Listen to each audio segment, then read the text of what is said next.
Hello friends, welcome to food place.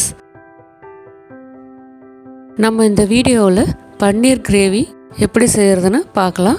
இந்த பன்னீர் gravy dosa, chapati ரெண்டுத்துக்கும் சூப்பராக இருக்கும். இந்த கிரேவியை எப்படி செய்கிறதுன்னு இந்த வீடியோவில் பார்க்கலாம். ஃபஸ்ட்டு இந்த கிரேவிக்கு தேவையான பொருளை பார்த்துடலாம். தக்காளி 2, வெங்காயம் 3, பச்சை மிளகாய் 1, முந்திரி பருப்பு 1/4 கப், சீரகம் 1 டீஸ்பூன், பட்டை, ஏலக்காய்.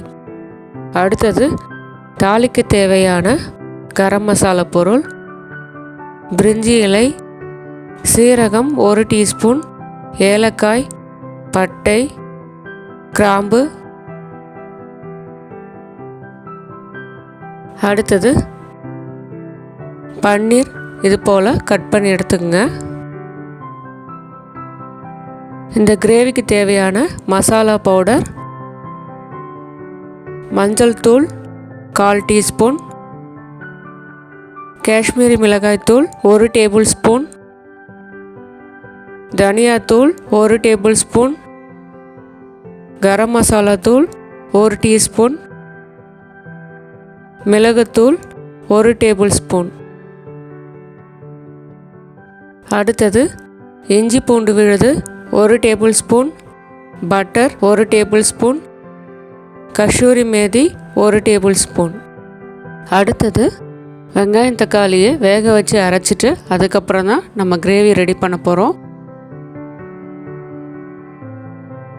வெங்காயம் தக்காளி வேக வைக்கிறதுக்கு ஒரு பாத்திரம் எடுத்துக்கோங்க.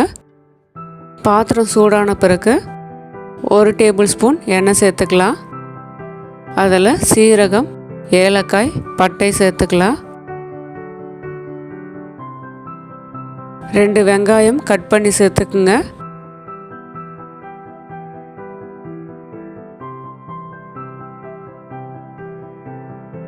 பச்சை மிளகாய் 1, 2 தக்காளியை கட் பண்ணி சேர்த்துக்கலாம். 1 நிமிஷத்துக்கு வதக்குங்க.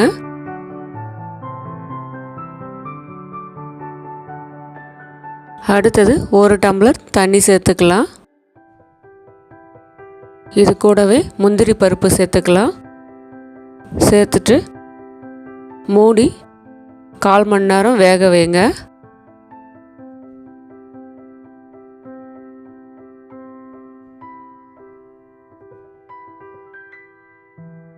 கால் மணி நேரத்துக்கு அப்புறம் வெங்காயம் தக்காளி முந்திரி பருப்பு நல்லா வெந்திருக்கு. இதை நல்லா ஆற வச்சுட்டு தண்ணி சேர்க்காம பேஸ்ட்டை அரைச்சி எடுத்துக்கலாம். அடுத்தது ஸ்டவ் ஆன் பண்ணிவிட்டு இது போல் கடாய் எடுத்துக்கோங்க. கடாய் சூடான பிறகு 2 டேபிள் ஸ்பூன் எண்ணெய் சேர்த்துக்கலாம். 1 டீஸ்பூன் வெண்ணெய் சேர்த்துக்கலாம். அடுத்தது சீரகம், ஏலக்காய், பட்டை, பிரிஞ்சி இலை எண்ணெயில் சேர்த்துடலாம். அடுத்தது 1 வெங்காயம் கட் பண்ணி இதில் சேர்த்துக்குங்க. வெங்காயம் சேர்த்துட்டு வதக்கி விடுங்க. வெங்காயம் நல்லா வதங்கின பிறகு இஞ்சி பூண்டு விழுதை இதில் சேர்த்துக்கலாம்.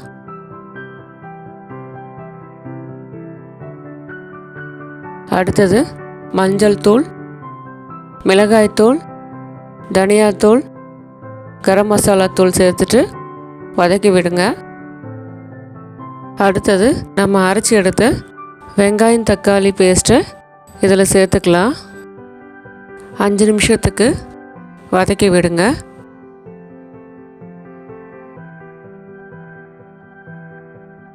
அடுத்தது தண்ணி சேர்த்துக்கலாம். தண்ணி சேர்த்துட்டு மூடி போட்டு ஒரு 10 நிமிஷம் கொதிக்க விடுங்க. அடுத்தது பன்னீரை நம்ம ரோஸ்ட் பண்ணி எடுத்துக்கலாம். அதுக்கு இது போல் ஒரு பேன் எடுத்துக்கோங்க.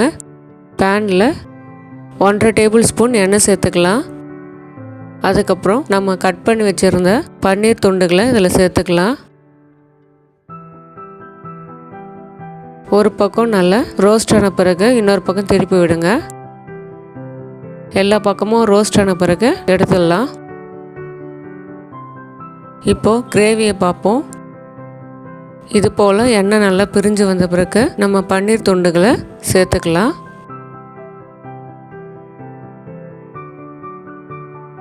பன்னீரை சேர்த்துட்டு மிக்ஸ் பண்ணி விடுங்க. அடுத்தது கஷூரி மேத்தி சேர்த்துக்கலாம். கரம் மசாலா தூள் 1/4 டீஸ்பூன் சேர்த்துக்குங்க. கடைசியாக மிளகுத்தூள் சேர்த்துக்கலாம்.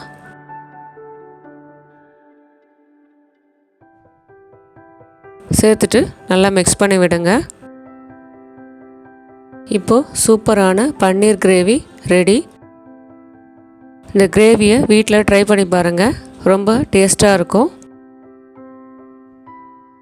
இந்த வீடியோ உங்களுக்கு பிடிச்சிருந்தால் லைக் பண்ணுங்கள், ஷேர் பண்ணுங்கள், என்னுடைய சேனலுக்கு சப்ஸ்கிரைப் பண்ணுங்கள், பக்கத்தில் இருக்க பெல் பட்டனையும் கிளிக் பண்ணுங்கள். மீண்டும் அடுத்த ஒரு ரெசிபியில் பார்க்கலாம். நன்றி.